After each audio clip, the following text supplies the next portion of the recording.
Olá a todos, caros alunos. Vamos dar continuidade ao assunto choque nessa quarta aula. No total são 5 aulas. Então, nossos objetivos da aula de hoje é abordar os principais sinais, as principais manifestações clínicas relacionadas ao choque e as estratégias de diagnóstico. Tá? Então, a gente tem que ficar atento a vários sinais. Há vários sinais no paciente. Antes de mais nada, a gente tem que se atentar principalmente aos sinais vitais. Então, frequência cardíaca, pulso, frequência respiratória desse paciente. Então, a gente tem alguns tipos de choques, a gente já contextualizou isso nas aulas passadas, mas normalmente o choque ele cursa com taquicardia, pulso no hipovolêmico, pulso rápido e filiforme. Então, aí, se você estiver diante de um choque vasculogênio, você tem o pulso vazio, a gente pode ter no choque séptico, a depender da fase, as mucosas congestas. Então, cada situação ela é diferente, mas vamos para manter a nossa ordem aqui. Então, inicialmente, a temperatura do paciente, a temperatura tende a cair no primeiro momento, pela hipotensão que se desenvolve, hipotensão sistêmica, diarreia com ou sem sangue. Uma das coisas que a gente tem que estar atento é o débito urinário. Esse paciente tende a fazer oligúria e anúria por vários motivos. Primeiro que quando a gente tem uma hipotensão sustentada aí próximo de 60, o organismo já libera a renina, depois o ADH, a aldosterona, e a própria hipotensão já promove, pela liberação dos fatores vasotrópicos sistêmicos, uma vasoconstrição renal. Então o rim é um órgão rico em alfa-receptores, sofre ação de adrenalina, noradrenalina, e faz vasoconstrição.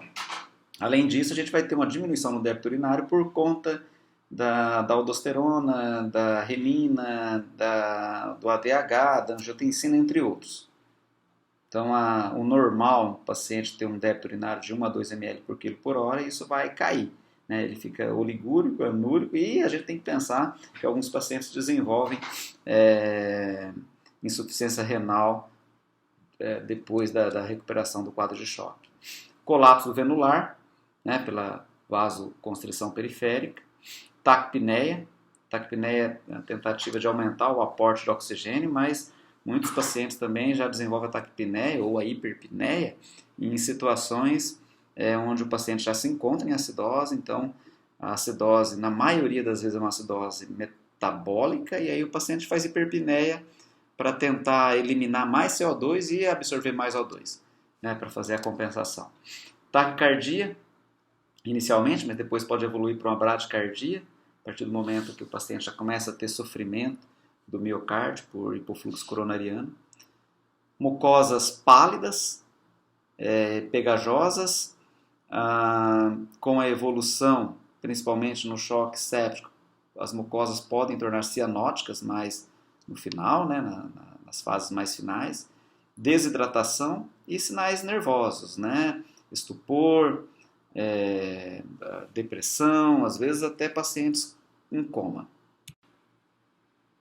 O choque séptico, ele pode ser determinado por exames complementares, pacientes com leucocitose. Na verdade, você tem que associar sinais, manifestações clínicas com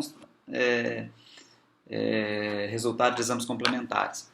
Mas, no geral, a gente postula que pacientes com choque séptico, ele apresenta taquicardia, taquipneia ou pressão de CO2 menor do que 30 milímetros de mercúrio. Isso já indica uma certa compensação do paciente. Hipotermia ou hipertermia, inicialmente pode fazer hipertermia, mas tende a evoluir para hipotermia. Leucocitose, com presença de bastonetes aumentados também, ou leucopenia já por consumo, mas no final, e a proteína C reativa aumentada. A proteína C reativa é um marcador inflamatório, né? Uma enzima que refere que o paciente tem aí uma inflamação, uma infecção em curso. Não necessariamente o paciente precisa ter todos esses sinais para você pensar em choque. Então, se você tem um paciente com 3 sinais clínicos desses que eu coloquei em tela para vocês, com foco de infecção conhecido, uma pneumonia, por exemplo, ou um flegmão, a gente pode já pensar aí seriamente em choque séptico. Vamos pensar então em diagnóstico, né? Quando a gente vai fazer a avaliação do paciente, a gente aprende na semiologia que a anamnese é uma parte muito importante do exame, tem que ser feito lentamente, com cuidado, com bastante atenção, para evitar que não seja colhido, para evitar ou para se resguardar, que sejam colhidas todas as informações necessárias. Aqui em choque é uma situação que pede, né, uma certa urgência, então a gente faz uma anamnese mais rápida e dirigida. Né? Depois você pode fazer algo mais completinho, mas aqui tem que ser uma anamnese rápida e dirigida. Foi um acidente, foi um ataque de um animal peçonhento, o paciente tem uma infecção, né, tem uma pneumonia que está em acompanhamento, né? Então uma anamnese rápida e dirigida, saber quanto aproximadamente o volume de sangue que perdeu. Né? Às vezes o proprietário fala, olha, foi atropelado e está perdendo bastante sangue. Olha, um paciente que já é acompanhado em outro serviço, tem um tumor no baço, né? A gente pode pensar que esse tumor rompeu, sangrou para a cavidade abdominal, fez aí uma hipovolemia, né? Então tudo isso tem que ser levado em consideração, mas tem que ser rápido e dirigido. E depois a avaliação física do paciente, os parâmetros vitais, né? Frequência cardíaca, pulso, respiração.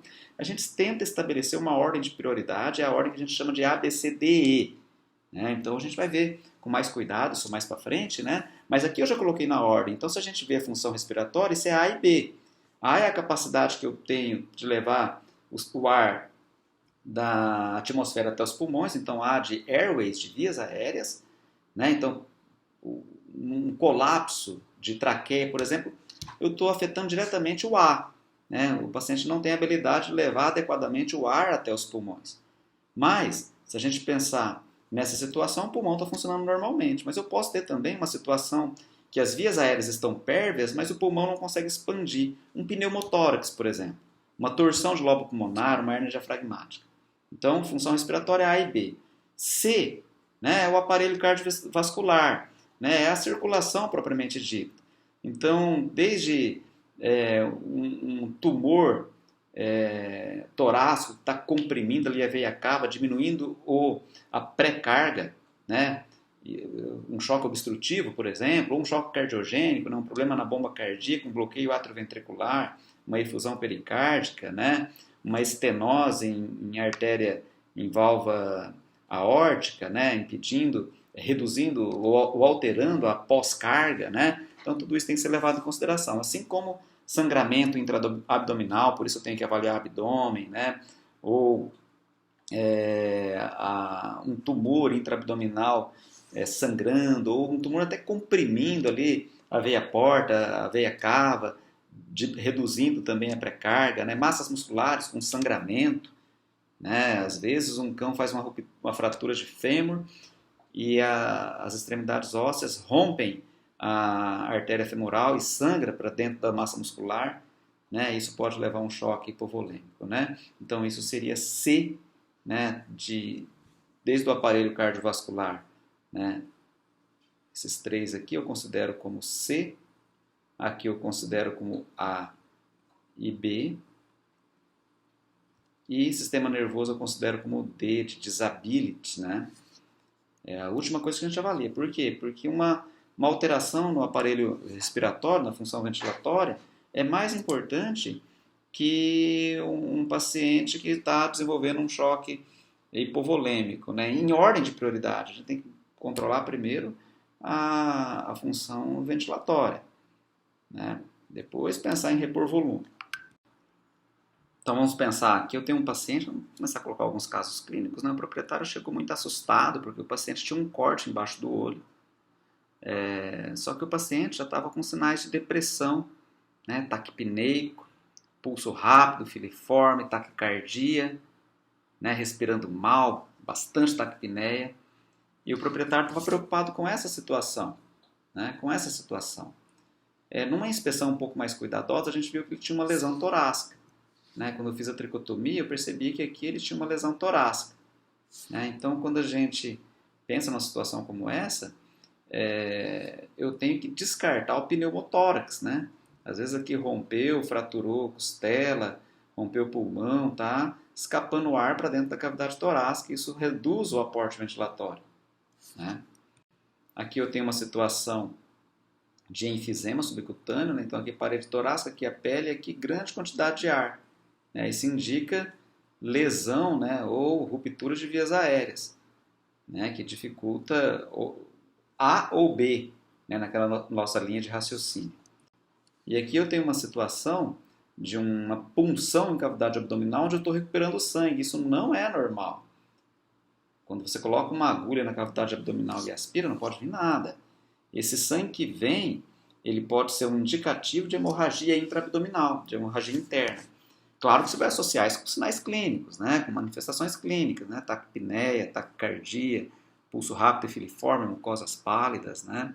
Esse exame aqui ele não é 100% eficiente, ele tem os falsos positivos, tem os falsos negativos, né? Então, por exemplo, se eu puncionar o baço, eu posso trazer sangue para dentro da seringa e, logicamente, isso não é uma hemorragia intraabdominal.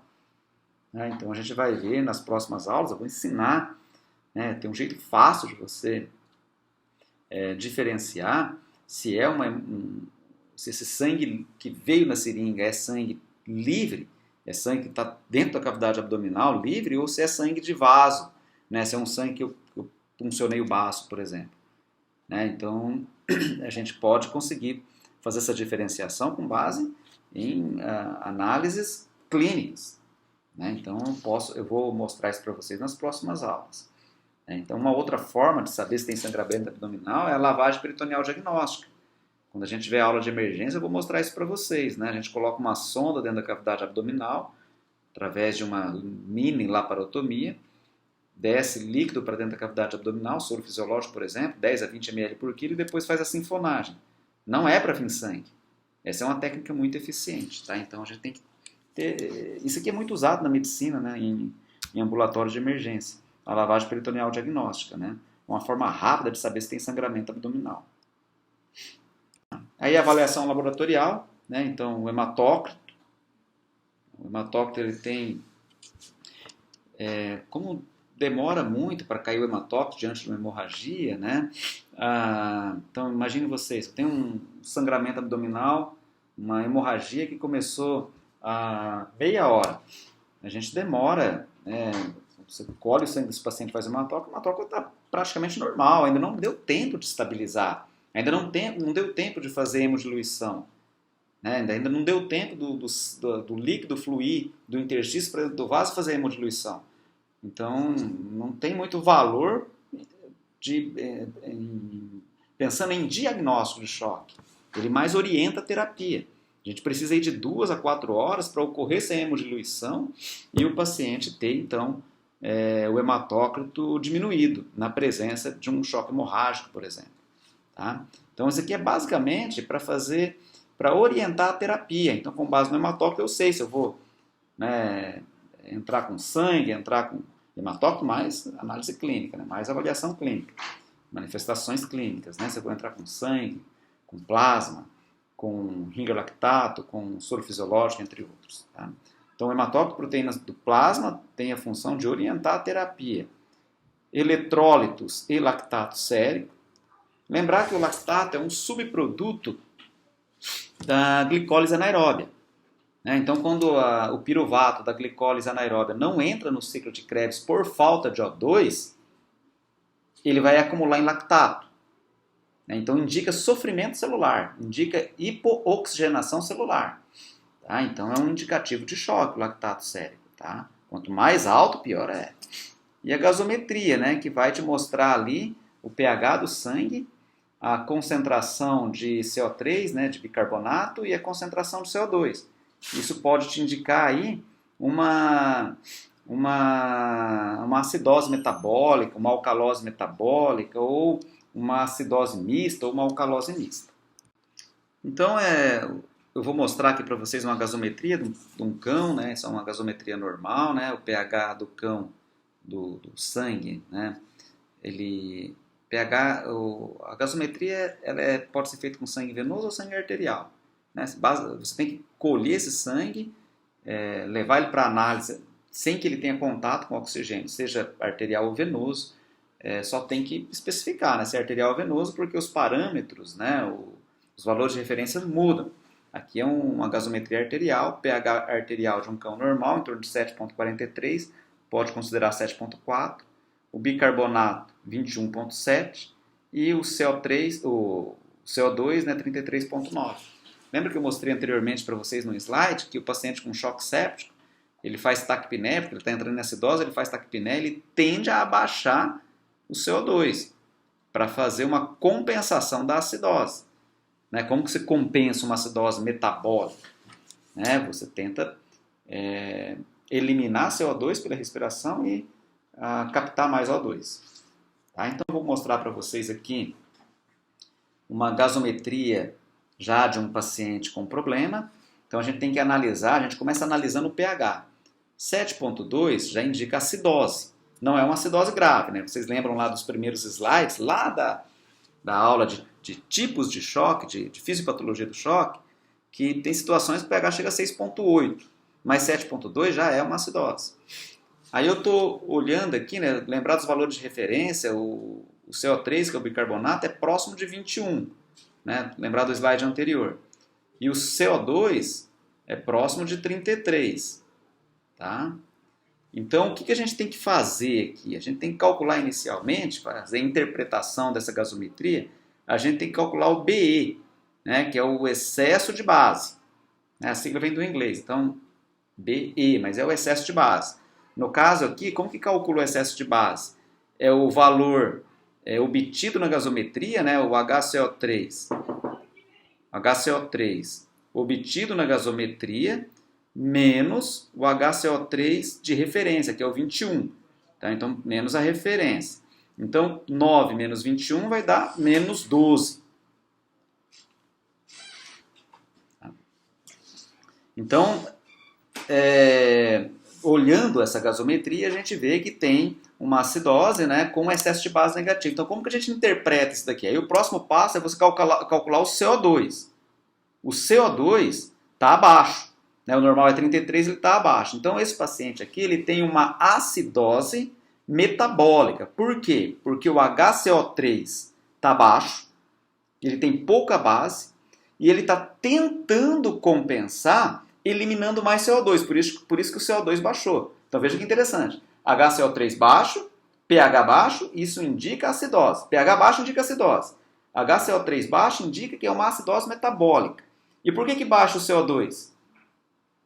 Porque ele está tentando compensar eliminando mais CO2. Ok? Bem, meus amigos, agora a gente tem aqui uma gasometria com um pH muito ruim, pH muito baixo, né? 6,99. Né? Se considerar 7,4 normal, 7,43 está muito baixo. E aí a gente vê aqui o HCO3 baixo também, normal é 21. E a gente vê o CO2 aqui muito alto, normal é 33. Então, calculando o excesso de base negativa, né, então seria 13 menos 21, dá 8. Né? Isso aqui não serve só para analisar a gasometria. Né? Isso aqui é importante, o BE, para você calcular o tratamento, que é a reposição de HCO3, de bicarbonato, né? Então, o que a gente tem aqui? Uma acidose. Ela é uma acidose metabólica, porque o HCO3 está baixo, mas tem alguma coisa estranha, porque o CO2 também tinha que estar baixo para ser uma acidose metabólica padrão. Então, quando a gente tem uma situação que tanto o HCO3 está baixo, quanto o CO2 está alto, né? Ou seja, não está compensando, a gente tem a chamada acidose mista. Tá? Acidose mista. Ou seja, ela é tanto respiratória quanto metabólica. Muito bem, a gasometria não é qualquer centro que tem. Né? Hoje em dia já está mais fácil, né? Mais tranquilo, é um equipamento que não é barato, mas em algumas situações a gente não tem a disponibilidade da gasometria na mão para saber se está em acidose ou não. Né? E não dá para sair repondo bicarbonato em qualquer paciente, porque a alcalose é uma das complicações da reposição com bicarbonato. Então o paciente tem acidose, você tenta repor, corrigir com bicarbonato e aí você causa alcalose. Né? A alcalose ela é muito mais deletéria para o paciente do que a própria acidose. Então tem que ficar bem ciente, né? Ou assim, ter muita certeza que o paciente tem acidose. Quando você não tem uma gasometria na mão, os sinais, né, as manifestações clínicas de acidose no paciente são arritmia, dispneia, depressão motora ou até o contrário, excitabilidade, paciente muito agitado, né, um paciente que não tem você percebe que o nível de consciência dele está alterado, ele está agitado, ele está às vezes em demência, né, ou ele está deprimido, né, pode ser uma situação de depressão ou uma situação contrária, né, excitabilidade, cianose de mucosas e hipotermia. São os principais sinais, né, as principais manifestações de acidose. Tá? Aí, normalmente, quando a gente fala em acidose, já vem na cabeça, tem que tratar com bicarbonato. Mas não, a gente tem que pensar qual que é a causa da acidose no paciente com choque. São duas principais. Né? O motivo da acidose é uma situação de hipooxigenação lá nas células. Então, lá na microcirculação, o oxigênio não tem uma distribuição adequada, a gente tem uma demanda alta de oxigênio e uma baixa oferta. É tudo uma relação de oferta e demanda. Né? Se a demanda fosse baixa, por exemplo, paciente hipotérmico, né, que não tem gasto, né, o gasto energético é baixo, baixou o metabolismo, ele precisa ter uma oferta baixa. Né? A demanda é baixa, a oferta precisa ser baixa. Mas o paciente está numa demanda normal e está com hipoxigenação por falta de volume, por falta de oxigênio no tecido, ou porque foi direcionado para outros órgãos, ou seja, situação de choque, né, ele vai gastar aquela reservinha de oxigênio, ele vai ter uma situação de que a glicose é metabolizada pela via anaeróbia, na glicólise anaeróbia, mas o piruvato não entra no ciclo de Krebs porque não tem oxigênio, ele precisa de oxigênio para entrar no ciclo de Krebs e também precisa para a fase seguinte, que é a fosforilação oxidativa. Então o piruvato começa a acumular e formar lactato, né?